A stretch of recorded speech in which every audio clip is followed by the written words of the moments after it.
Hello guys, so to log in Helium 10 extension on your laptop, you first need to set this location as 10001. It's New York address. Then you search for any item, let's suppose column mic, which I already have researched. Now after searching column mic, then I'll go to the extension that I already have made, the extension that reads Helium 10 extension.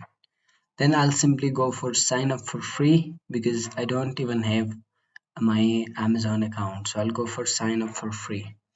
Now here I need to put my details. Since I already have put my details, so I'll simply go to sign in option because I don't need to put my details again.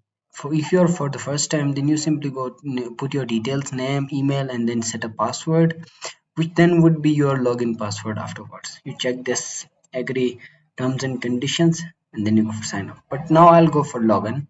I'll click there, and my details are already logged in, so I'll simply click login, and then it will open the extension. Then I'll go to the tab again, Amazon tab, and I'll simply go to the extension and I'll click on Extra Amazon Product Research. I'll click there and it will show me an interface like this where I have got my details that I require and I can research more. Thank you so much for watching the video. Subscribe for more short videos like this.